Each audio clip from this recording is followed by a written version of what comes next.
సమస్తమైన మహిమా ఘనత కీర్తి ప్రభావములు యేసయ్యకే కలుగును గాక. ఆమేన్. హల్లెలూయా.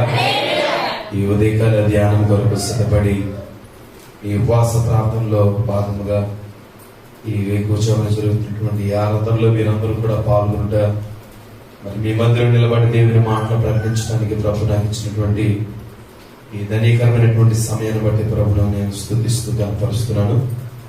మరొకసారి మంచి అవకాశం కల్పించినటువంటి స్థానిక దైవ సేవకులు మాస్టర్ శ్యామయ్య గారికి ప్రత్యేకమైన వందనాలు, అమ్మగారికి, సంఘ పిల్లలైన మీ అందరికీ ప్రభు నామములో వందనాలు తెలియపరుస్తూ ఉన్నాం. ఏమాత్రం సమయం వృధాపరచకుండా కొన్ని విషయాలు దేవుని మాటలు మనం నేర్చుకుని ప్రార్థన చేసుకుందాం. బైబిల్ గ్రంథంలో నుండి కీర్తనల గ్రంథము, దయచేసి మీ బైబిల్ గ్రంథాలను తెరచి చూడండి. కీర్తనల గ్రంథము 43వ కీర్తన 3వ వచనం నుంచి ఈ మాటలు మనము చదువుకుందాం. 43వ సంకీర్తన 3వ వచనం నుంచి చదువుకుందాం. నీ వెలుగును నీ సత్యమును బయలుదేర చేయుము, అవి నాకు త్రోవ చూపును, అవి నీ పరిశుద్ధ పర్వతం మీదకును నీ నివాస స్థలమునకును నన్ను తోడుకుని వచ్చును. చిన్న ప్రార్థన చేద్దామండి. పరిశుద్ధుడా, ప్రేమ స్వరూపైన యేసు ప్రభువానికి స్తోత్రాలు. ఈ ఉదయకాల సమయంలో నీ వాక్యము దగ్గర ప్రభు నేర్చుకోవడానికి మేము కూర్చుని ఉన్నాం. వాక్యమైన దేవానికి స్తోత్రాలు. ప్రభా, నువ్వు మాట్లాడితే నేర్చుకోవడానికి, నువ్వు మాట్లాడితే మార్చుకోవడానికి సంసిద్ధపడి స్థలంలోనికి మేము వచ్చి ఉన్నాం. నీ పిల్లలమైన మా అందరితో కూడా నీ వాక్యము ద్వారా నాతో మాతో అందరితో కూడా మాట్లాడి మీరు మహిమ తెచ్చుకోండి. ప్రభా, ప్రకటించబడుతున్నప్పుడు నీ వాక్యం ఒకటే గొప్ప చేయబడినట్లుగా సహాయం చేయండి. నన్ను మరుగు చేసుకోండి. నాలో నుంచి మీరు మాట్లాడి నన్ను బోరగా వాడుకోమని నీ శక్తిని, నీ సహాయాన్ని కోరుకుంటూ క్రీస్తు యేసు నామములో ప్రార్థిస్తున్నాము తండ్రి. ఆమేన్. హల్లెలూయా. కీర్తనకారుడు ఇలా ప్రార్థన చేస్తూ ఇలా అంటున్నాడు, నీ వెలుగును నీ సత్యమును బయలుదేర చేయనిము, అవి నాకు త్రోవ చూపును. దేవునికి స్తోత్రం. దేవుని వెలుగు కోరుతూ, దేవుని సత్యాన్ని కోరుతూ అంటున్నాడు, ప్రభా అవి బయలుదేర చేయని, వాటిని నా మీద ప్రకాశింపచేయని, నీ సన్నిధి నా మీద పడని అని చెప్తూ అంటాడు. అదిగో ఆ వెలుగు ఒకటే, ఆ సత్యం ఒకటే నాకు ఏం చెప్తుంది? త్రోవను చూపుతుంది. నీ వెలుగు నీ సత్యమే. దేవునికి స్తోత్రం. హల్లెలూయా. ఏది సత్యమండి? ఏది సత్యం? దేవుని వాక్యం ఒకటే సత్యం. ఆ సత్యమైన దేవుని యొక్క వెలుగే మన జీవితాలకు ఒక మార్గమును, ఒక వెలుగును, ఒక త్రోవనది మనకు చూపించగలదు. దేవునికి స్తోత్రం చెప్పారు. కాబట్టి ఈయనంటాడు, ఆ ప్రత్యక్షత కలిగినటువంటి, ఆ మహిమా ప్రభావం కలిగినటువంటి ఆ సత్యవాక్యను నా మీద పడనవ్వండి, ఆ ప్రభావం నా మీద పడనవ్వండి. నేను ఆ సత్యమైన వాక్యములో నేను నడవడానికి నా మనసును నిలుపుకుని ఉన్నానని చెప్తూ ఉన్నాడు. దేవునికి స్తోత్రం. వాక్యము కలిగినటువంటి మనిషి యొక్క జీవితము, వాక్యము చేత నడిపించబడుతున్నటువంటి మనిషి యొక్క ప్రవర్తన, వారి యొక్క లైఫ్ స్టైల్ ఏ విధంగా ఉంటది అనేటువంటి మాట ఈ వచనంలో మనం నేర్చుకుంటాం. చూడండి, అక్కడ ఉంటది, అవి నీ పరిశుద్ధ పర్వతమునకును నీ నివాస స్థలమునకు నన్ను తోడుకొని వచ్చును. ఆ వాక్యము, ఆ వెలుగు ఎక్కడికి నడిపిస్తుందట? దేవుని పరిశుద్ధమైన పర్వతము మీదకి. దేవునికి స్తోత్రం. మనందరికీ తెలుసు, మనం ఆరాధిస్తున్న దేవుడు పరిశుద్ధ మహిమా ప్రభావం కలిగిన దేవుడు. ఆయన పరిశుద్ధుడై ఉన్నాడు. ఏమండి, ఏ మనుషుడు కూడా తన నీతిని బట్టి ఆయన ఎదుట మాత్రం ధైర్యంగా నిలవజాలడు. అంత మహిమ కలిగినటువంటి దేవుడు. ఆయన గురించి చెప్తున్నటువంటి మాట, అవి నీ పరిశుద్ధ పర్వతం మీదకును నీ నివాస స్థలములకు నన్ను తోడుకొని వచ్చును. ఏంటి పరిశుద్ధ పర్వతం? పర్వతం అనగా ఒక శిఖరం. చూడండి, ఇదిగో నీ వాక్యం నన్ను ఎక్కడికి నడిపిస్తుంది అంటే, నీ సత్యము లేక నీ వెలుగు నన్ను ఎక్కడికి నడిపిస్తుందంటే శిఖరము కలిగినటువంటి అనుభవం. ఏంటి శిఖరం అంటే ప్రార్థన. దేవునికి స్తోత్రం చెబుదాం. మోసే జీవితాన్ని మనం చూస్తూ ఉంటాం పిల్లగా. మోసే జీవిత ప్రయాణ దినాలు మనకు కనబడుతూ ఉంటాయి. తన జీవితము ఏమండి ప్రారంభము నుండి కూడా దేవునిలో నడిపించబడదు. దేవుని మాట్లాడడం, దేవుని వాక్యం చేత అతడు నడిపించబడడం, తను నడవడం, అనేకులను ఆ వెలుగు మార్గములో నడిపించడం. ఇలా తన జీవితం అంతా కూడా సత్యవాక్యములో తన జీవితం అంతా కూడా నడిపించబడినట్లుగా మనం చూస్తూ ఉన్నాం. బైబిల్ గ్రంథంలో ఒక మోసే జీవితమే కాదండి, ఎంతో మంది జీవితాలు ఇదిగో ఈ పర్వతమైనటువంటి లేక ఈ శిఖరంలో అనుభవంలోనికి నడిపించబడ్డాయి. మోసేను ఒకానొక దినాన్ని ప్రభు పిలుస్తూ ఉంటాడు, అయ్యా వారందరిని అక్కడ కిందని విడిచిపెట్టి ఈ పర్వతం మీదకి నువ్వు ఎక్కురా అంటాడు. ఎందుకు వారందరిని అక్కడ విడిచిపెట్టి ఈ అనుభవంలోనికి రమ్మన్నాడు అంటే, ఇదిగో దేవునితో ముఖాముఖిగా మాట్లాడే అనుభవంలోనికి. దేవునికి స్తోత్రం. తన ప్రార్థన జీవితాన్ని పెంచి ఏదో ఒక అమోఘమైనటువంటి కృప తన పైన విడుదల చేయడానికి, ఏమండి తన శక్తి, దైవికమైనటువంటి శక్తి, ఆయన ప్రభావం, ఆయన మహిమ వారికి కనపరచడానికి లేక వారు నడిపించడానికి అవసరమైనటువంటి ఆజ్ఞలు కలిగినటువంటి పలకలను ఇవ్వడానికి కొరకు. దేవునికి స్తోత్రం చెప్పలే. హల్లెలూయా. కాబట్టి ఆయన అంటాడు, నీవు ఆ స్థలములో నుంచి ఈ స్థలములోనికి ఎగిరా, ఈ శిఖరం మీదకి నువ్వు చేరుకొని చెప్తూ ఉంటాడు. మన జీవితాలంటే ఇదిగో ఈ శిఖరమైనటువంటి అనుభవంలోనికి నడిపించబడాలి. ఈ ప్రార్థన పర్వతం మీదకి పరిశుద్ధతతో మన ప్రార్థన జీవితాన్ని మనం కట్టుకోవాలి. ప్రార్థన ఉండదు కాబట్టి మనుషుని దగ్గర పరిశుద్ధత ఉండదు.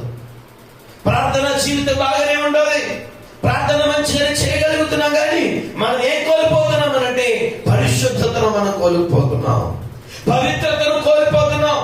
మన దేవుడు పరిశుద్ధుడేయండి, మన దగ్గర నుంచి ఆశించేదే ఆ పరిశుద్ధత. ఆ పరిశుద్ధతను కోల్పోయి మనం ఎంత ప్రార్థన చేసినా కూడా ఏమండి ఈ శిఖర అనుభవంలోనికి మనము చేర్చబడలేము. దేవునికి స్తోత్రం. ఉపవాసం ఉండటం మంచిదే, ప్రార్థన చేయటం మంచిదే. దానితో పాటు నీ జీవితానికి పరిశుద్ధత కూడా ఉంటే ఆయన పరిశుద్ధ పర్వతం మీద నువ్వు నిలవడానికి అవకాశం ఉంటది. నా పరిశుద్ధ పర్వతం మీద నిలవదగిన వాడు ఎవడంటాడు, నివసించేవాడు ఎవడంటాడు? ప్రభు ప్రశ్నిస్తున్నాడు. కాబట్టి మనము మన పరిశుద్ధతను మనము కాపాడుకొని దేవుని వాక్యాన్ని బట్టి ఎవరి ఈ శిఖర లేక ఈ పర్వతం అనేటువంటి అనుభవంలోనికి మనం నడిపించబడాలి. యేసుక్రీస్తు ఆయన బాప్తిస్మం తీసుకున్న తర్వాత ఆయన ఎక్కడ నడిపించబడ్డాడండి? అరణ్యములోనికి నడిపించబడ్డాడు. అరణ్యానుభవం అంటే అది కూడా నేను చెప్పగలను, ఇది ప్రార్థన జీవితాన్ని సూచిస్తున్నది. ప్రతి మనుషుడు కూడా తన జీవితాన్ని ఎక్కడ కట్టుకోవాలంటే ప్రార్థనతో కట్టుకోవాలి. ఆ ప్రార్థనతో తన జీవితాన్ని కట్టుకోవాలంటే మొదట అట్లా ఎక్కడ నిలవాలంటే సత్యములో నిలవాలి. దేవునికి స్తోత్రం.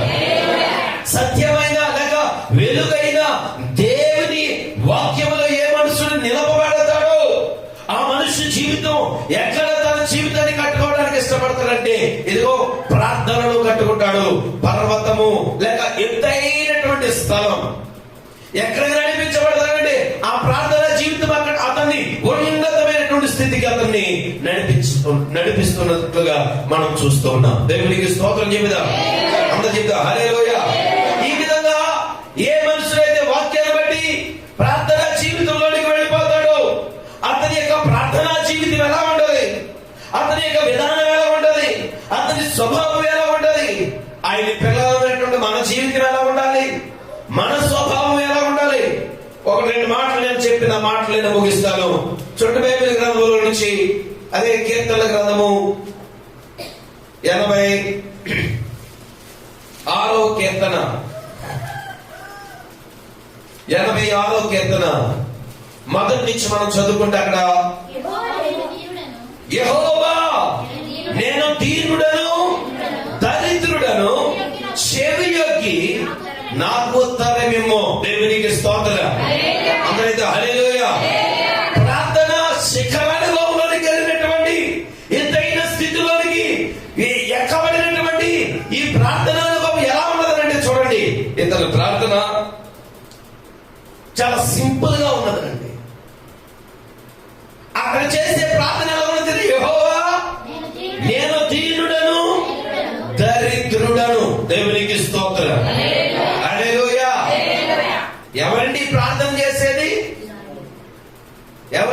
ప్రార్థన చేసేది? రాజైన దావీదు, పరిపాలకుడు, దేవుని ముద్రను లేక దేవుని అధికారం పొందినటువంటి దావీదు భక్తుడు ఆయన చెబుతున్నటువంటి మాట. ఎందుకంటే ఇతని జీవితము ఒకప్పుడు పెంట గొప్ప మీద ఉన్నది. దేవుని యొక్క కృపను బట్టి ప్రార్థన ఒక్కటే ఆధారంగా చేసుకున్నాడు. ఇప్పుడు తన జీవితాన్ని ఉన్నతమైనటువంటి స్థితిలోకి నడిపించుకున్నాడు. ఎంత ఎత్తైనటువంటి స్థితికి ఎదగినప్పటికీ, ఎంత అధికారము ఇతని దగ్గర ఉన్నప్పటికీ, ఇతని దగ్గర ఎన్ని తలాంతులు ఇతని దగ్గర ఉన్నప్పటికీ, ఇతడు ప్రభు దగ్గరికి వచ్చి ఇతడు చేసే ప్రార్థన ఎలా ఉన్నదంటే, ఎలా ఉన్నదండి? నేను దీనుడను, దరిద్రుడను. దేవునికి స్తోత్రం. అందరికీ హల్లెలూయా. యేసయ్య దగ్గరికి వచ్చి లేక ఆయన నమ్మిన దేవుని దగ్గరికి వచ్చి ఆయన ఏమన్నాడంటే, ఒక తగ్గింపు స్వభావంలోనికి వచ్చి ఒదిగిపోతూ తను తాను తగ్గించుకుంటూ రిద్దులుగా చేసుకుంటూ, నీ జీవితం నీ ఎదుట నా జీవితము యాపాటదయా, నీ పరిశుద్ధత ముందు నా బ్రతుకు యాపాటదయా. కాబట్టి ఇదిగో ఈ దీనుడను, దరిద్రుడను.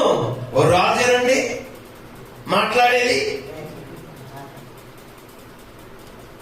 ఎంత కృపను పొందుకున్నాడు, ఎంత గొప్ప ఆశీర్వాదం పొందుకున్నాడు. రాజుకు కూడా ప్రార్థన అవసరమా? యేసయ్యకే అవసరం ప్రార్థన. దేవునికి స్తోత్రం. నేను దీనుడను, దరిద్రుడను. దేవునికి స్తోత్రం. ఏం నేర్చుకోవాలి ఈ వచనంలో అంటే, మనం ఒకటే, ఈ పర్వత అనుభవంలోనికి వాక్యము చేత తన జీవితం కట్టబడుతుందంటే అతనిలో ప్రార్థన ఉంటుంది. ఆ ప్రార్థన ఉన్నటువంటి మనుషులు ఎలాంటి ప్రార్థన చేస్తారంటే, అతడు ఏ స్థితిలో ఉన్నా ప్రతి పరిస్థితిలోనూ కూడా వాక్యం ఎదిగిన మనిషి, ప్రార్థన చేత కట్టబడుతున్న మనిషి ప్రతి పరిస్థితిలో కూడా తన జీవితాన్ని ఏం చేసుకుంటాడట? తగ్గించుకుంటాడట. దేవునికి స్తోత్రం చెప్తాం. అందరికీ హల్లెలూయా. తగ్గించుకున్న ఈ ప్రార్థన దేవునికి ఇష్టమైన ప్రార్థన. తగ్గించుకున్న ఈ ప్రార్థన దేవునికి ఇష్టమైన ప్రార్థన. దేవునికి స్తోత్రం చెప్తారు. హల్లెలూయా. ఈ తగ్గింపు ప్రార్థన చాలా, ఈ ప్రార్థన నుండి మన స్థితిగతులను మార్చగలిగేది. ఈ ప్రార్థన ఒకటే మనల్ని ఉన్నతమైనటువంటి స్థితిలోనికి నడిపించేది. దేవుని వాక్యం ఉంటది, ఏ మనుషుడు తగ్గించుకుంటాడు ఆ మనుషుడు హెచ్చించుకుంటాడు, హెచ్చించబడతాడు. లోక సువార్త 18వ అధ్యాయం ఈ మాట మనం చూస్తాం.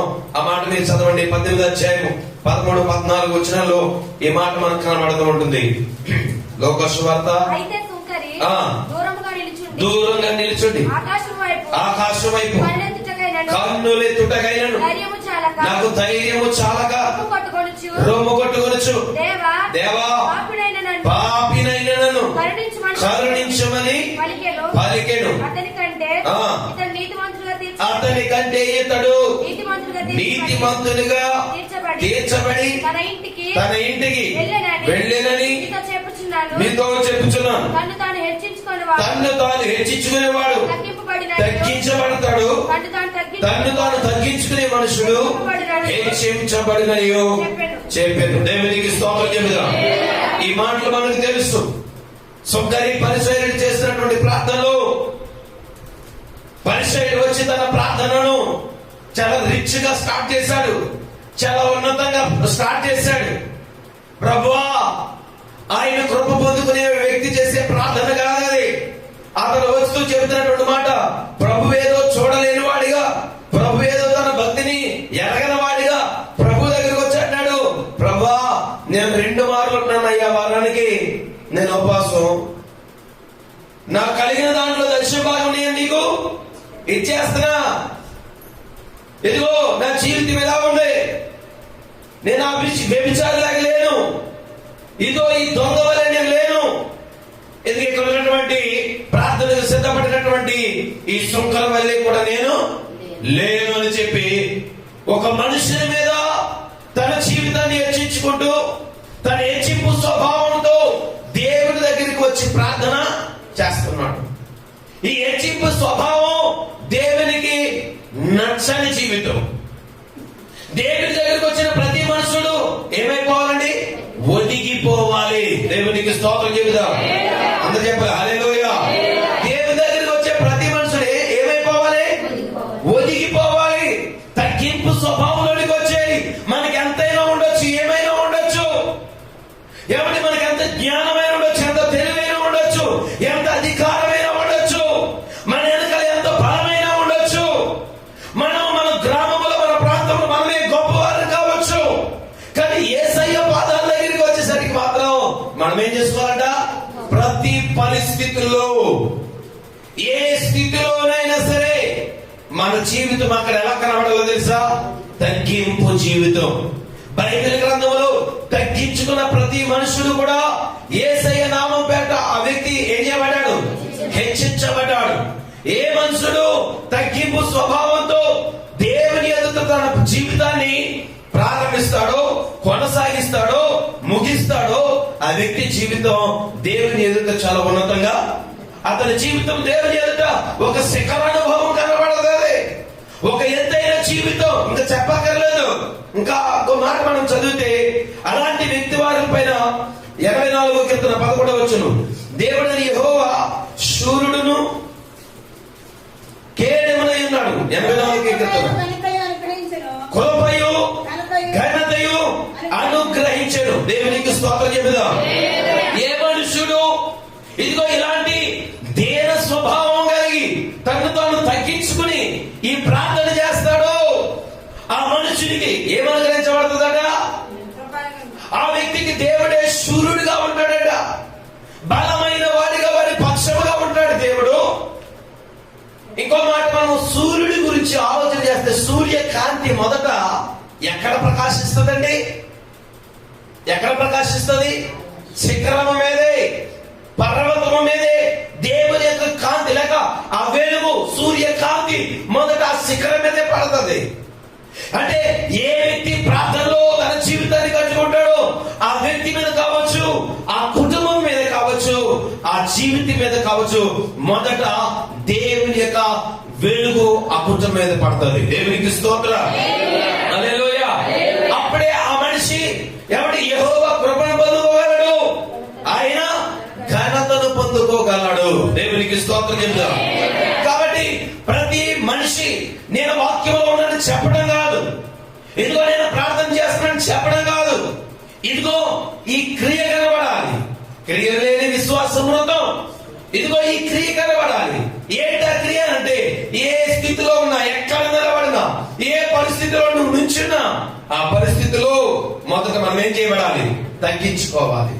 ఎక్కడ తగ్గించుకోవాలంటే మందిరంలోకి వచ్చి కేవలం ప్రార్థన చేసేటప్పుడు మాత్రమే కాదు, ప్రతి పరిస్థితిలో, ప్రతి ప్రదేశంలో, మన జీవితాంతకాలము కూడా మనం యేసయ్య పిల్లలమే కాబట్టి మన ప్రతి పరిస్థితిలో కూడా ఏం చేయాలట? తగ్గించుకొని మన జీవితాన్ని ప్రారంభించాలి. దేవునికి స్తోత్రం.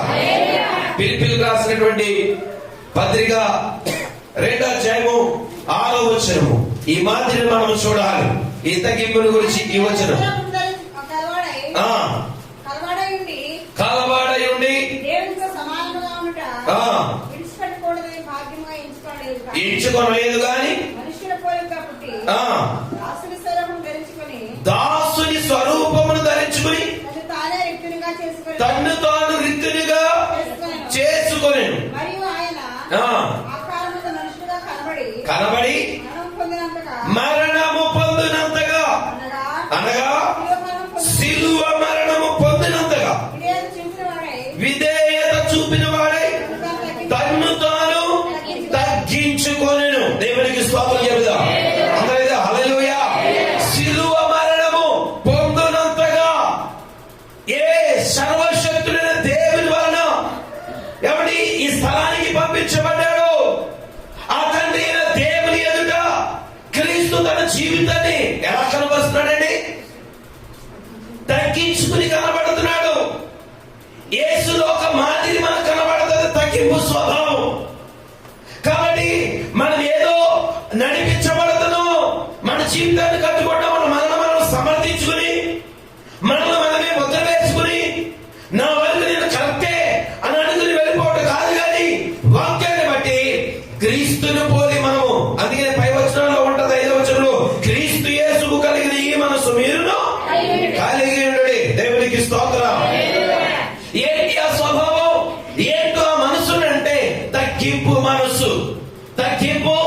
స్వభావం ప్రతి పరిస్థితిలో మనం ఏం చేసుకోవాలి?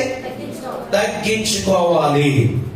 నేను ఇక్కడి నుంచి వెళ్ళిన తర్వాత ఓ ప్రార్థన చేయడం కొరకు నేను అర్జెంట్ గా వెళ్తున్నానని చెప్పి అయ్యగారితో చెప్పి నేను వెళ్ళాను.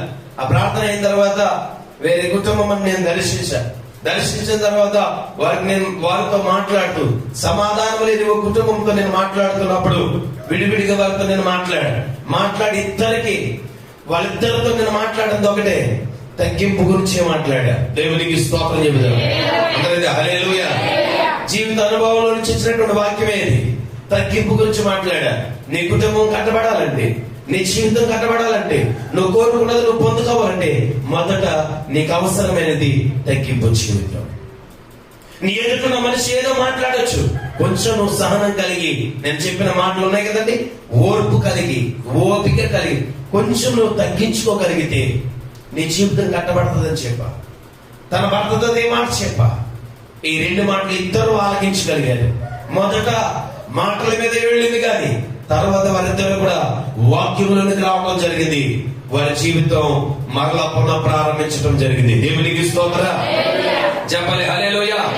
ఒకటే నేను చెప్పగలను, ఏ మనిషి, ఏ కుటుంబము, ఏ వ్యక్తి దేవుని దగ్గరికి వచ్చి తను తాను ఇదిగో దేవుని వైపు త్రిప్పబడి తన మనస్సును మార్చుకుని ప్రభు వైపు తన మనస్సును త్రిప్పుకొని దేవుని స్వరూపాన్ని ధరించుకుంటాడో, క్రీస్తు మనస్సును కలిగి ఉంటాడో ఆ మనిషి ఎక్కడ నడిపించబడతాడంటే యేసుక్రీస్తు ప్రభు ప్రార్థించడానికి గెత్సేమనే తోటలోనికి నడిపించబడినట్లుగా, ప్రార్థించి తండ్రితో మాట్లాడుట కొరకు రూపాంతర కొండ మీదకి నడిపించబడినట్లుగా ప్రతి మనిషి కూడా ఎక్కడ నడిపించబడతాడంటే ప్రార్థించడానికి నడిపించబడతాడు. హల్లెలూయా. ఆ ప్రార్థన ఎక్కడ నడిపిస్తుంది? వాక్యమేమో ప్రార్థనలో నడిపిస్తుంది. ఆ ప్రార్థనేమో మనల్ని ఎక్కడ నడిపిస్తుంది? తగ్గింపులోనికి నడిపిస్తుంది. హల్లెలూయా. మనం ఎంతగా తగ్గించుకుంటామో దేవునికి అంత ఇష్టలుగా మనము మార్చబడతాం. దేవునికి స్తోత్రం చెబుతాం. ప్రార్థనే జీవము, ప్రార్థనే సర్వము, నాకెంతో ఇష్టము. ప్రార్థనే జీవము, ప్రార్థనే ప్రాణము, నాకెంతో ఇష్టము.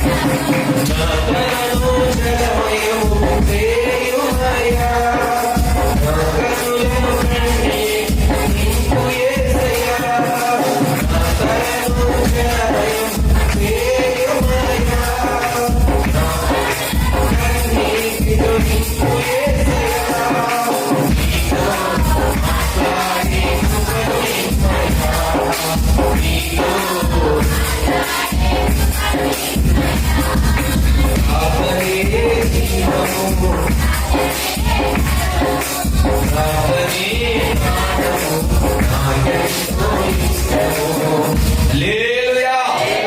ప్రార్థన ఒక్కటే కాదు మనకి ఇష్టమైంది, వాక్యం ఒక్కటే కాదు మనకి ఇష్టం అవ్వాల్సింది, ఇంకోటి కూడా ఇష్టం అవ్వాలి. ఏంటది చెప్పండి? ఏంటది?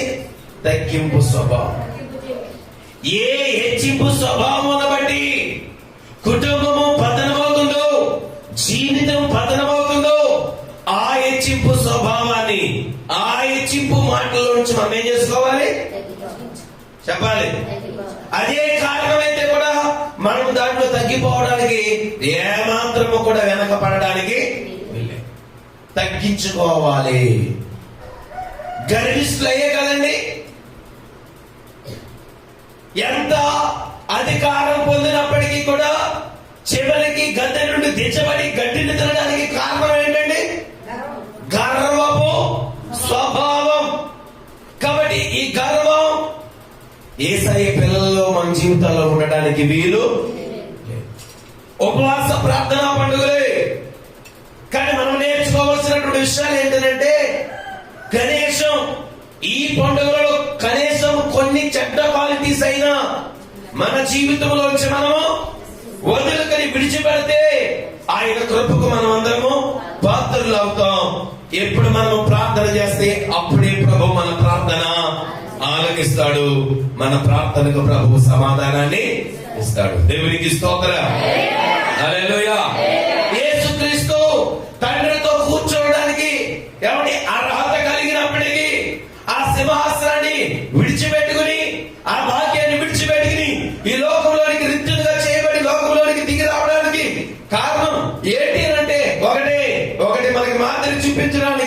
ఎంతగా తగ్గించుకోవాలి?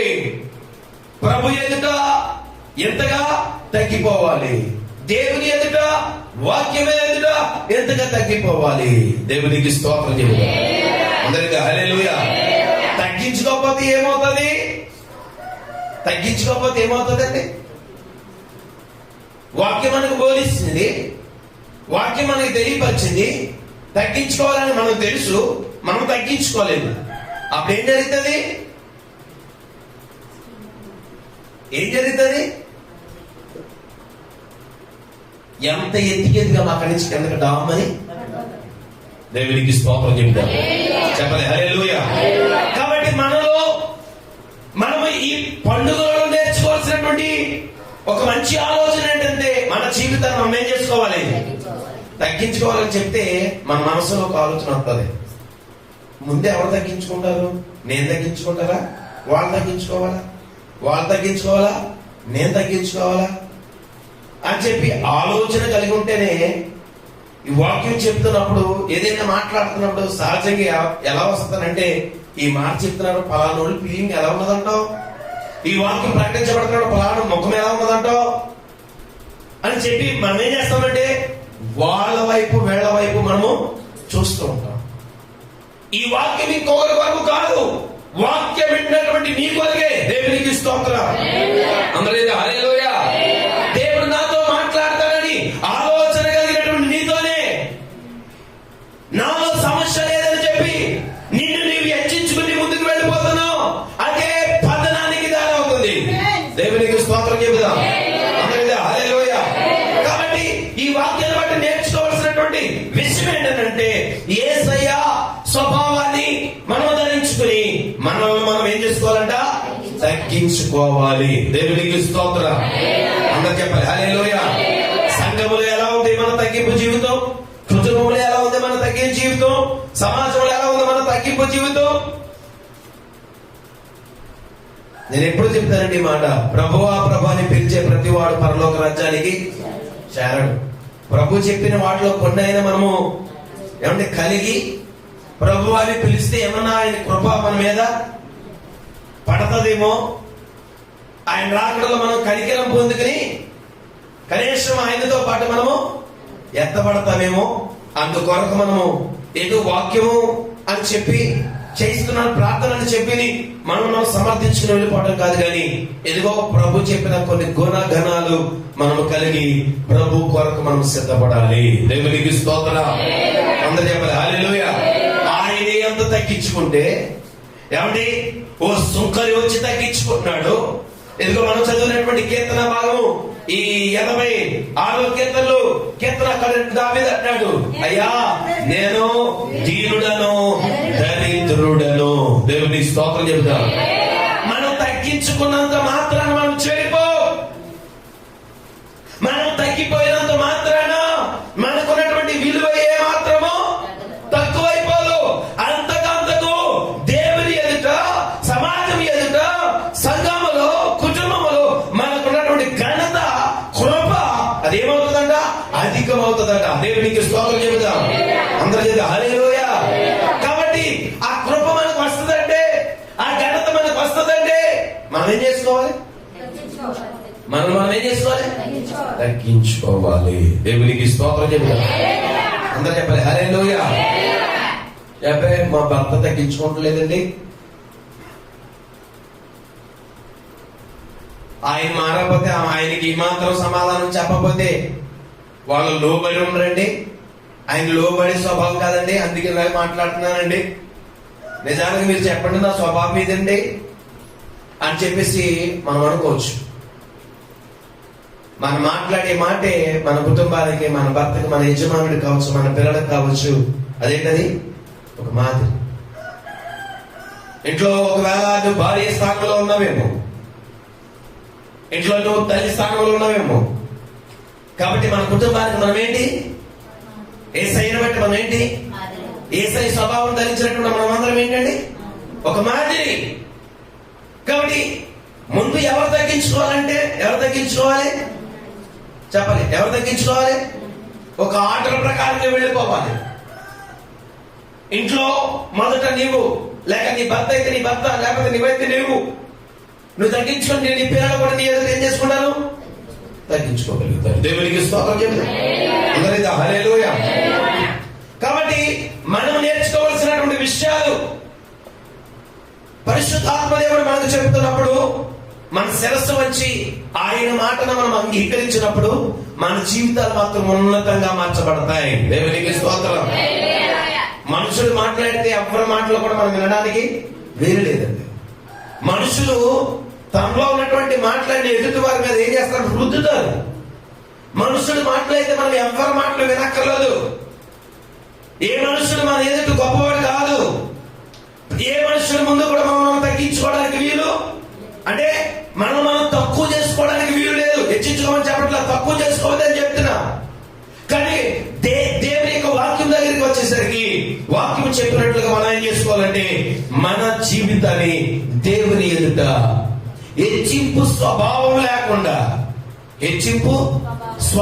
లేకుండా మన జీవితాన్ని మనం మెయింటైన్ చేయగలిగితే దేవునికి స్తోత్రం. హల్లెలూయా. ఇప్పుడు నేను ఉన్నానండి, ఎలా ఉంటే పర్వాలేదు, ఇంకా అంతకంటే ఒళ్ళు వచ్చేసింది అనుకో ఏమవుతుందండి? ప్రాబ్లం ఎవరికి చెప్పాలి? నాకే కదా. కాబట్టి ఇప్పుడు ఇది రాకుండా నేను ఏం చేసుకోవాలి? దీన్ని నేను తగ్గించుకుంటూ, తగ్గాలంటే ఏం చేయాలి? దీన్ని నేను కాపాడుకుంటూ మెయింటైన్ చేసుకుంటూ రావాలి. లేకపోతే ఏమవుతా డ్రమ్ములా తయారవుతా. దేవునికి స్తోత్రం. కొంతమంది ఆలోచనలు ఇప్పటికే ఎలా ఉన్నారండి అని చెప్పొచ్చు, ఏదేమైనా పర్ల. దేవునికి స్తోత్రం చెప్తా. ఇంకెంతకు మించి ఎక్కువ అవుతాయి కనుక ఏమవుతుంది? చూడడానికి అసహ్యం. ఇప్పటికి మా వాడు వచ్చి నా పొట్ట నీళ్ళకి టైట్గా ఉంటాడు అనమాట. అంటే ఎందుకు ఈ మాట నేను చెప్తానంటే అది చూడడానికి ఏదో ఏలాఫలం, చూడడానికి ఏదో అసహ్యంగా అది కనబడదు. అది మన జీవితం కూడా అంతే. ఏదైనా మనకి ఇచ్చినటువంటి కృప, ఆ కృపలో మనం నిలిచి దాన్ని కాపాడుకుంటే మనకు ఒక మంచి ఘనతను ప్రభు మనకి ఇస్తాడు. హల్లెలూయా, హల్లెలూయా. ఆ ఘనత, ఆ కృప మనం పొందుకోవడానికి అర్హులుగా మార్చబడాలంటే మనలో వాక్యం ఉండాలి, మనలో ప్రార్థన ఉండాలి, మనలో తగ్గింపు జీవితం ఉండాలి. దేవునికి స్తోత్రం చెబుదాం. కాబట్టి దావీదు రాజు అయ్యుండి కూడా అతను అంటాడు, నేను దీనుడినయ్యా, నేను దరిద్రుడను. మిగిలిన వారు బహుశా అక్కడ ఉన్నవారు అంటారు, ఏంటంటే రాజుగారు మీకు తగ్గ మాటలు మాట్లాడండి, ఇలాంటి మాటలు మాట్లాడితే ఎవరు మిమ్మల్ని రాజ్యంలో గౌరవించరండి. ఇలా మాట్లాడితే ఎవరు కూడా మీకు విలువ ఎవరండి అని చాలా మంది చెప్పుకుంటూ ఉండొచ్చు. ఎవరికి? రాజు అయిన దావీదుకి. ఆయన అంటాడు, అసలు ఈ అధికారం ఇచ్చిందే ఆయన. ఎలా మాట్లాడకపోతే ఏంటి? ఎంతున్నా కూడా నా దేవుని ఎదుట మాత్రం నేను దీనుడని. దేవునికి స్తోత్రం చెబుదాం. దావీదు మొదటి నుంచి ఆశీర్వదించబడడానికి, మొదటి నుంచి ఆశీర్వాద మార్గంలో తన ప్రయాణం కొనసాగించబడడానికి కారణం ఏంటో తెలుసండి? ఇంట్లో అందరూ కూడా యోసేపు జీవితం ఎంతో, దావీదు జీవితం కూడా అంతే. ఇంట్లో అందరూ కూడా ఏం చేశారు తెలుసా? ఏం చేశారు? త్రోసి వేసినటువంటి స్థితి, అంటరాని స్థితి. ఆ తగ్గింపు జీవితమే అతనికి ఒక సింహాసనాన్ని ఇవ్వగలిగింది. దేవునికి స్తోత్రం. ఆ దీనత్వమే అతనికి ఒక మంచి భవిష్యత్తుని ఇవ్వగలిగింది. కాబట్టి మన స్థితి ఏదైనా కావచ్చు, మనం మాత్రం ఒదిగి దీనుడిగానే మన జీవితం, అంటే కావాలని ప్రదర్శన చేస్తే మాత్రం ప్రభు మాత్రం చూస్తూ ఊరుకోవడం. నిజమైనటువంటి దీనత్వములోనికి మనమందరము నడిపించబడాలి. దేవునికి స్తోత్రం చెబుదాం. ఇంకో మాట మనం కింద వచ్చిన 2వ వచనం, నేను నీ భక్తుడను, నా ప్రాణము కాపాడను. నా దేవా నిన్ను నమ్ముకుని ఉన్నాను, రక్షింపుము. దేవునికి స్తోత్రం చెబుదాం. హల్లెలూయా. నీ భక్తుని ప్రాణమును కాపాడము. తన ప్రార్థన జీవితం ఎలా ఉన్నదండి? ఏమని ప్రార్థన చేస్తున్నాడు? నీ భక్తుని జీవితాన్ని వేయాలి, నీ భక్తుని ప్రాణాన్ని వేయాలి. మనం అందరం ఎవరమండి? యేసయ్య భక్తులు. ఆయన భక్తులైనటువంటి మన ప్రాణాలను కాపాడేది ఎవరు? చెప్పండి, ఎవరు? ఆయనే. ఇప్పుడు దాకా ఎన్ని పరిస్థితుల్లో ప్రభు మనం ఏం చేసుకుంటూ వచ్చాడు? చెప్పాలని తెచ్చి ఏం చేసుకుంటూ వచ్చాడు? ఆఖరికి కరోనా పరిస్థితి వచ్చినా కూడా ఆ పరిస్థితుల్లో కూడా ప్రభు మనల్ని ఏం చేసుకుంటూ వచ్చాడు? కాపాడుకుంటూ వచ్చాడు. కారణం ఏంటి? ఆయన అంటాడు, నేను దేవా నిన్ను నమ్ముకుని ఉన్నా, అందుకనే నీవు నన్ను రక్షించు. దేవునికి స్తోత్రం. హల్లెలూయా.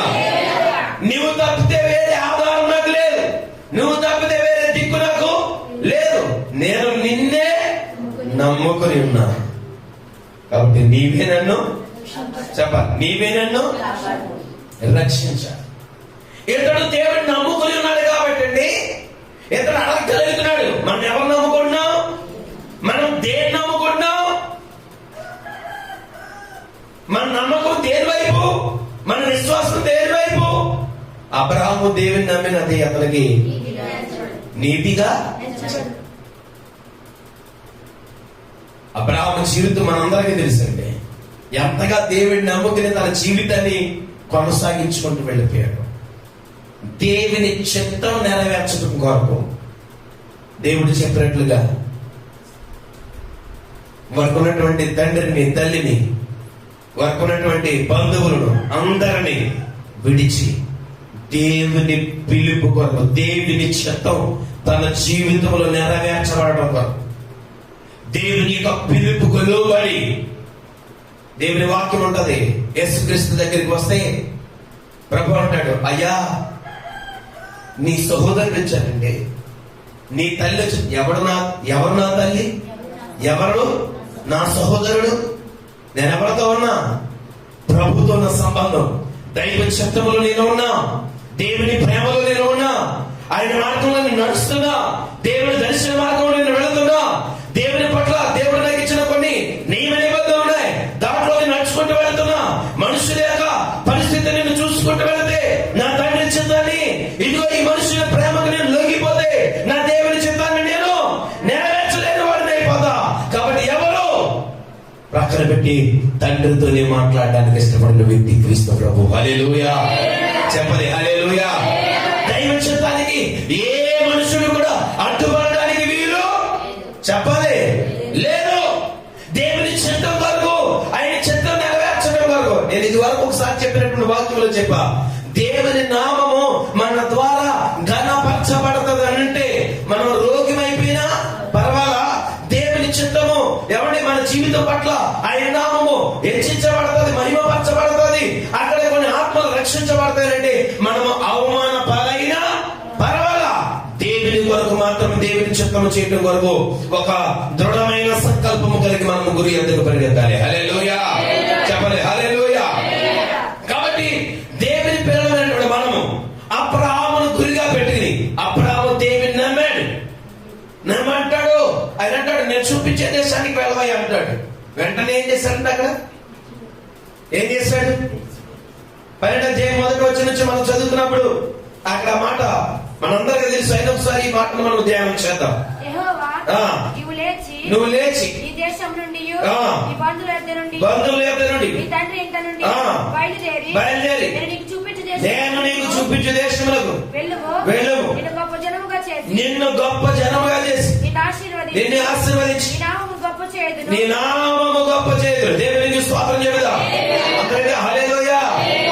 అబ్రహాము అన్నాడు, నువ్వు ఒంటరివి కాదు, నువ్వు ఒంటరివి కాదు, నిన్ను నేను బలమైన జనాంగముగా చూడబోతున్నా.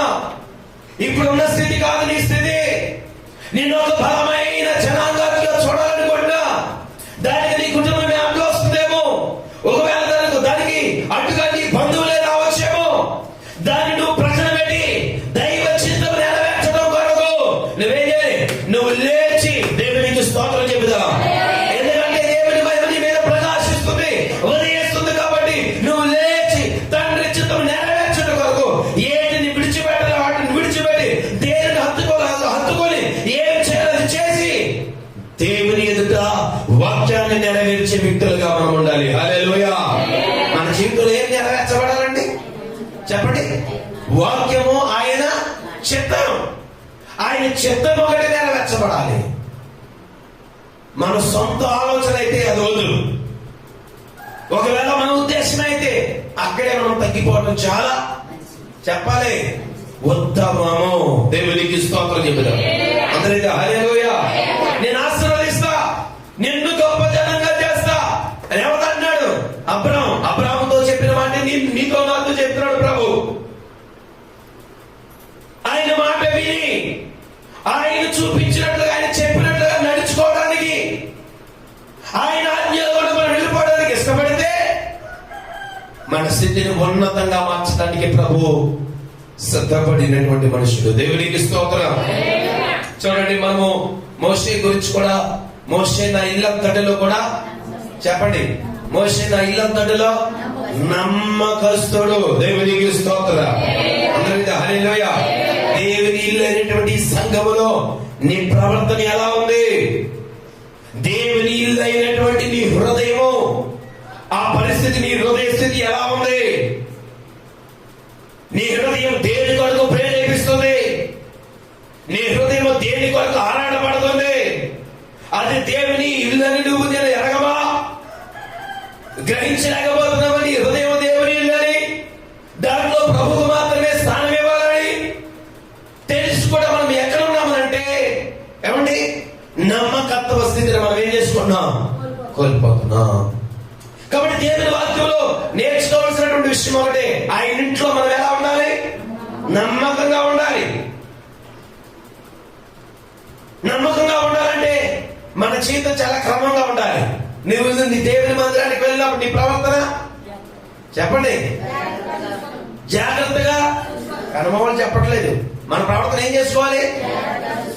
జాగ్రత్తగా చూసుకున్నప్పుడు మాత్రమే మనము నమ్మకస్తులుగా మార్చబడతాం. దేవునికి స్తోత్రం. మన ప్రవర్తన దేవుని ఆలయంలో, దేవుడు నివసించి హృదయంలో మన ప్రవర్తన కరెక్ట్గా ఉంటేనే ఏమండి దేవుని మన జీవితాన్ని బట్టి సంతోషపరచగలము. దేవునికి స్తోత్రం. దేవుడు పిలిచాడని చెప్పి, దేవుడు రమ్మన్నాడని చెప్పి, ఏదో అన్నాడని చెప్పేసి మనం వెళ్ళిపోయి మనం స్వసిద్ధం చేసుకుంటే గనక దైవ చిత్తం మన ఎడల నెరవేర్చబడుతుందండి? నెరవేర్చబడదు. కాబట్టి దేవుడు పిలిచాడు, దేవుడు చెప్పాడనేటువంటి ఆలోచన ఉంటే దేవుడు ఏది బోధిస్తే అది ఆ విషయంలో చేసుకుంటే వెళ్ళాలి. దానికి అడ్డు వచ్చేది ఏదైనా సరే దాని ప్రక్కన పెట్టాలి. దారిలో వెళ్తామండి, ఏదో ఉంటది, ఏదో అడ్డు వస్తుంది, అప్పుడు నువ్వేం చేస్తావు? నువ్వు ఎక్కడికి వెళ్ళాలి? ఫ్లైట్ టైం అవుతుందో, బస్సు టైం అవుతుందో, ఇంకేదో ఉంటది, దారిలో ఏదో అడ్డు వచ్చింది, ఇది అడ్డు వచ్చింది కదని చెప్పేసి మనం ఆగిపోతామా? వెనక్కి తిరిగి వచ్చేస్తామా? చెప్పండి. ఒక్కసారి నిదానించుకుని మనస్సు నిలుపుకుని ఏం చేస్తాం? మరలా మన ప్రయాణాన్ని కొనసాగిస్తాం. అంతేగాని మన జీవితాలు మాత్రం వెనకకు తిరగకూడదు. దేవునికి స్తోత్రం చెప్తాం. మన జీవితంలో ఏది అడ్డొచ్చినా దైవ చిత్రం దాన్ని ఏం చేయాలి? పక్కగా రండి.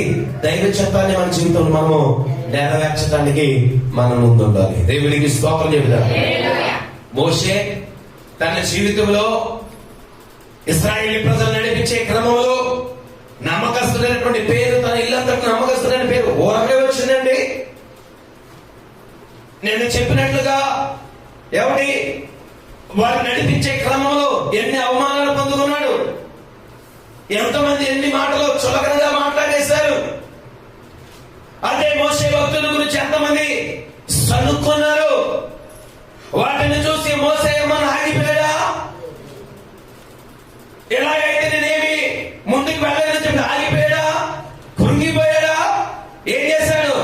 ఇదిగో ఈ పర్వతం అనబడినటువంటి అనుభవంలోకి వచ్చి అక్కడే నిలబడి ఎప్పుడు సన్నుడు వచ్చినా, ఎప్పుడు ఎవరు ఏది అన్నప్పటికీ కూడా ప్రార్థనలోనికి మోకాళ్ళ అనుభవంలోకి వచ్చి ప్రభుతో ముఖాముఖిగా మాట్లాడే అనుభవంలోకి వచ్చి దేవునితో మాట్లాడేవాడు. అంతే, దేవుని యొక్క సన్నిధి అతని మీద ఉండేది. అప్పుడే ఎక్కడ అవమానం ఉండేదో, ఏ నోట అంటానేవారు, అప్పుడే అక్కడ ఘనత వచ్చేది. అక్కడే దేవుని కృపను పొందుకునేవాడు. చెప్పగొట్టి ప్రభునామమును మహిమపరచుకునేవాడు. దేవునికి స్తోత్రం. హల్లెలూయా, హల్లెలూయా. ఏదో వచ్చిందని చెప్పి మనం కృంగిపోవడానికి వీలు కాబట్టి మనం ఎలా మార్చబడాలంట? నమ్మకస్తులుగా మార్చబడాలి. సంఘములో దేవుని పిల్లలమైన మనం అందరం ఎలా ఉండాలండి? నీ కుటుంబంలో నీవు ఎలా ఉండాలండి? నమ్మకస్తులుగా ఉండాలి. మనం ప్రార్థనకు వస్తున్నామని చెప్పి మన ఇంటి వారందరూ కూడా మనం ఏం చేస్తున్నారు చెప్పండి? నమ్మి పంపిస్తున్నారు స్థలాన్ని. నువ్వు కూడా ఇక్కడికి వచ్చి ప్రార్థన ఏం చేస్తావని దేవుడు నమ్మొచ్చున్నాడు. కాబట్టి మనం ఏం చేయాలి? ఆ నమ్మకాన్ని ఒమ్ము చేయక, ఆ నమ్మకాన్ని మనము వెరగొట్టగా దైవ చిత్తాన్ని మన ద్వారా నెరవేర్చబడినట్లుగా మన నమ్మకత్వాన్ని ప్రభువులు మనం ఏం చేసుకోవాలి? కాపాడుకుంటూ, పోషించుకుంటూ, మెయింటైన్ చేసుకుంటూ వెళ్ళాలి. దేవునికి స్తోత్రం. అందరూ చెప్పాలి హల్లెలూయా, హల్లెలూయా. చివరికి ఈ వాక్యం నేను చదివించిన మాటలు నేను ముగిస్తాను. 3వ వచనం చదువుదాం. నిన్ను ఆశీర్వదించు వారిని ఏం చదువుతున్నాం? 3వ వచనం 86వ కీర్తన 3వ వచనం. ప్రభువా దినమెల్లా నీకు మొరపెడుచున్నాను, నన్ను కరుణించుము. దేవునికి స్తోత్రం చెప్తాం. ఇప్పుడు ఈ ప్రార్థన అనుభవం ఎక్కడ దాకా వచ్చేస్తున్నానంటే దినమెల్లా. ఇందాక అయ్యగారు ఆ పాట పాడుతుంటే నాకు చాలా సంతోషం వచ్చింది అనమాట. ప్రభు నాకు ఇచ్చినటువంటి మాటలో ఒక మాట, దినమెల్లా ప్రార్థన చేయాలని. దేవునికి స్తోత్రం చెప్తాం.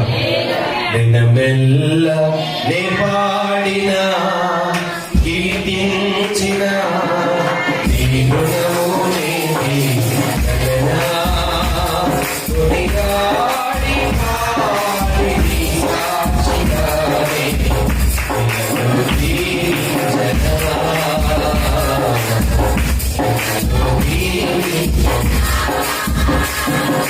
నా బలహీనతయందు నా సిలువను మోస్తూ నిన్ను పోలి నీవు నడచెదను.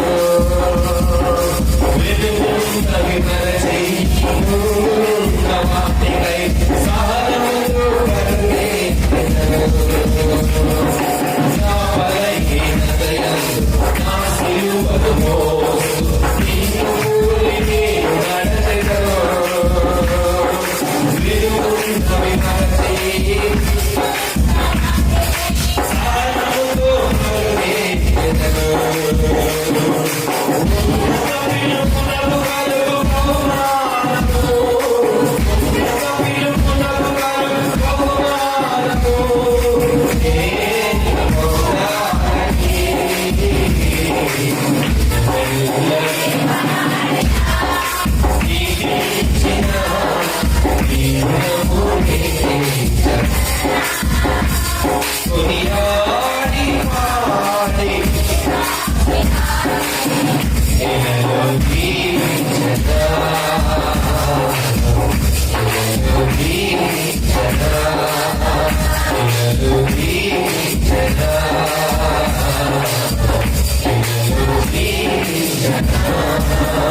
దేవునికి స్తోత్రం. మన ప్రార్థనా జీవితం ఇప్పుడు ఎక్కడ దాకా రావాలంటే నిమిషాల్లో ప్రారంభించబడినటువంటి కాసేపు అనే మాట కానించి ఇప్పుడు మన ప్రార్థనా జీవితం ఎక్కడ దాకా నడిపించబడాలంట? దినమెల్లా. దేవునికి స్తోత్రం. అందరికీ హల్లెలూయా. ఇక తగ్గించుకున్నటువంటి వ్యక్తికి ఇంకెవరితో మాట్లాడతారండి? పెద్ద పని ఉండదు. ఇంకా ఎవరితో పని? దేవునితోనే పని, దేవునితోనే సహవాసం, దేవునితోనే మాటలన్నీ కూడా. ఏదైనా పోరాటం అంటే దేవునితోనే, ప్రార్థనతోనే మనం జయించగలం. దేవునికి స్తోత్రం చెబుదాం. అందుకోసం ఇప్పుడు ఏం చేయాలంటే దినమెల్లా. ప్రభు కూడా అంటాడు, దినమెల్లా నా చేతులు చాపి. మనం కూడా ఏం చేయాలి? దినమెల్లా ఆయన సన్నిధానంలో, ఆయన కృప కొరకు, ఆయన ఇచ్చే ఘనత కొరకు మనం ఏం చేయాలి? ప్రార్థన చేయించు కనిపెట్టే వారిగా మనము సిద్ధపరచబడాలి. దేవునికి స్తోత్రం చెబుతాం. అందరికీ హల్లెలూయా. కొంతమంది వేకువజామున చేయగలుగుతారు కానీ రాత్రి చేయలేరు. కొంతమంది ప్రార్థన రాత్రి చేయగలుగుతారు కానీ తెల్లవారుజామున చేయలేరు. కొన్నిసార్లు మాత్రమే చేయగలుగుతారు కానీ ప్రతి సమయంలో ప్రభువును స్తుతించే స్థితి ఉండదు. కానీ యేసయ్య పిల్లలుగా మనమందరం చేయవలసినటువంటి పని ఏంటి? మనం చూస్తూ ఉంటాం. కొంతమంది టైర్లు ఉంటాయి, ఆ టైర్లు బట్టి ప్రార్థన చేస్తారు. కానీ యేసయ్య పిల్లలు మనం అందరం ఏం చేయాలి? దినములు ఏ సమయంలోనైనా మనం ఏం చేయాలి? ప్రభుని ప్రార్థన చేయాలి. దేవునికి స్తోత్రం చెబుతాం. ఇంకో మాట చూద్దాం, చూడండి. 119వ కీర్తన 145వ వచనం మీరు చదవండి. 119వ కీర్తన 145వ వచనం చదువుకుందాం. యెహోవా, హృదయపూర్వకంగా నేను మొరపెడుచున్నాను, నీ కట్టడలను నేను గైకొన్నట్లు నాకు ఉత్తరమిమ్ము. దేవునికి స్తోత్రం చెబుతాను. యెహోవా, హృదయపూర్వకంగా నేను నీకు మొరపెడుతున్నా, హృదయపూర్వకంగా నీకు ప్రార్థన చేస్తున్నా, నా హృదయాన్ని కల్పించుకుని ప్రార్థన చేస్తున్నా, నా హృదయాన్ని సన్నిధానం నీళ్లను కుమ్మరించుకుని ప్రార్థన చేస్తున్నా. ఈ ప్రార్థన ఎలాంటి ప్రార్థన చేస్తున్నానండి? 1 తగ్గింపు ప్రార్థన అయితే, 2 నమ్మకత్వం అయితే, 3వ మాట ఏంటో తెలుసండి? ఈయన అంటాడు, ఇదిగో నీ కట్టడలను నేను కైకొన్నట్లు నాకు ఉత్తరమిమ్ము. దేవునికి స్తోత్రం. దేవుని కట్టడ, మనమందరము కూడా యేసయ్య కట్టడలోని మనము రావాలి. నన్ను నీలో కట్టండి ప్రభువా, నన్ను నీ ప్రార్థనలో కట్టండి, నీ వాక్యంలో కట్టండి, నీ ఆత్మీయ మార్గములను కట్టడి చేయండి ప్రభువా. ప్రభువు కట్టడి చేయగలడు. కట్లతో బంధించబడిన వారిని కూడా ప్రభువు ఏం చేయగలడు? విడిపించగలడు. దేవునికి స్తోత్రం. అందరూ హల్లెలూయా. ఒకవేళ మన ప్రవర్తన సరైనది కాకపోతే ప్రభువే కట్టడి చేయగలుగుతాడు. మనం ప్రార్థనలో నడిపించబడితే, మన జీవితం ప్రభు వైపు తిప్పుకుంటే ప్రభు ఏం చేస్తారు? అని ఆయన కట్టడంలో కొన్నిసార్లు మనకి స్పీడ్ అవుతూ ఉంటది మన ప్రవర్తన జీవితం. అప్పుడు ప్రభు ఏం చేస్తారు? తన వాక్యాన్ని బట్టి మనం ఏం చేస్తాడు? నువ్వు వాక్యంలో ఉన్నావు, నువ్వు ప్రార్థనలో ఉన్నావు అని చెప్పేసి మళ్ళీ ఏం చేస్తాడు? ఆ వాక్యాన్ని, ఆ ప్రార్థన మనం గుర్తు చేసి ఏం చేస్తాడు? సమాధానపరుస్తాడు. అందుకనే వాక్యంలో ప్రార్థనలు మనం నిలవాలి. ఒకవేళ మనం కట్టబడి ఉంటే మనం చేసే ప్రార్థన, మనం ఏ కట్ల చేత కట్టబడి ఉన్నాము, ఏ కట్ల చేత మనం బంధించబడి ఉన్నాము, దేని చేత మనము ఏమంటే బంధించబడి ఉన్నాము, ప్రభు ఆ పరిస్థితి నుంచి మనల్ని ఏం చేయగలడు? చెప్పండి, విడిపించగలడు. దేవునికి స్తోత్రం చెబుతాడు. హల్లెలూయా. విడిపించబడిన వ్యక్తిగా ప్రభువా, నేను నీ కట్టడలు కిందకు వస్తానంటాడు, నీ శాసనాల ప్రకారంగా నేను జీవిస్తానంటాడు. నీ శాసనాల ప్రకారంగా, ఆయన శాసనం, ఆయన ఆజ్ఞల మార్గం నేను నడుచుకుంటానని చెప్తాడు. కాబట్టి ప్రార్థనలో ఉన్నటువంటి ప్రతి మనిషి ఇలాంటి సమర్పణలోనికి వచ్చి దేవుని యొక్క సన్నిధానంలో ఓ ప్రార్థన కూడా ఒక శిఖరానుభవంలోనికి వెళ్ళి దేవునితో మాట్లాడాలి. యేసు రూపాంతరం కొండ మీదకి వెళ్ళి ఆయన మాట్లాడినట్లుగా, మోషే పర్వతం మీదకి వెళ్ళి ఏమండి ఆయన తండ్రితో మాట్లాడినట్లుగా మనం కూడా ప్రార్థనా శిఖరం మీద మన జీవితం, మన కుటుంబాన్ని కట్టుకుంటే ప్రభువు మనతో కూడా మాట్లాడగలడు. మనమే మాట్లాడుతున్నామని ఎంతసేపు ప్రార్థన చేయగలిగినంతసేపు మాట్లాడగలిగాను అని మనం సముదాయించుకుని వచ్చేస్తే కాదండి, ప్రభు మనతో మాట్లాడతాడు. ప్రభు మనతో కూడా మాట్లాడతాడు. ప్రభు మాట ఏంటో మనం గ్రహించుకుంటే, ఆయన చిత్తం ఏంటో మన పట్ల మనం గ్రహించుకుంటే, మన జీవితంలో కొంచెం చోటును దేవునికి ఇవ్వగలిగితే, ఆయన మాటను బట్టి, ఆయన వాక్యాన్ని బట్టి మన హృదయం అంతటిని కూడా ఆయన వశపరచుకోగలడు. ఆయన చిత్తాన్ని మనలో ఉంటే ఆయన చిత్తాన్ని ఆయన నెరవేర్చుకోగలడు. కాబట్టి ఒకవేళ మన కుటుంబంలో ఎన్నో స్వాదలు ఉండొచ్చు, సమస్యలు ఉండొచ్చు, బాధలు ఉండొచ్చు, బంధకాలు ఉండొచ్చు, రోగాలు ఉండొచ్చు, రుగ్మతలు ఉండొచ్చు, వీటన్నిటిని మనం ప్రభుకు అప్పగించుదాం. ప్రభువా, ఒకవేళ నా గర్వ స్వభావానికి కారణమైతే నేను తగ్గించుకుంటా, నా స్థితి అంతా మార్చాలని ప్రభు దగ్గర మనం ప్రార్థన చేయాలి. ప్రభా, నేను నీ కట్టలను మీరు కనుక నడుస్తూ ఉంటే, ఎదుగో నీ వాక్యాన్ని బట్టి నువ్వు నన్ను కట్టడి చేయడం ప్రభు అని చెప్పి ప్రభు దగ్గర మనం అందరం కలిసి ఏం చేయాలి?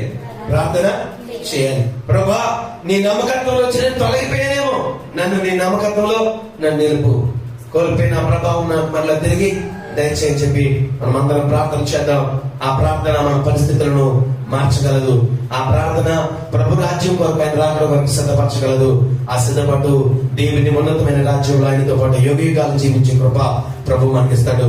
అలాంటి కృప చేత దేవుడు మనల్ని బలపరిచి ఆయన రాజ్యం కొరకు సిద్ధపరచును గాక. ప్రార్థన చేద్దాం. అందరికీ తల ఉంచుదాం, మోకరించుదాం, ప్రార్థన చేద్దాం. అందరూ మోకరించండి.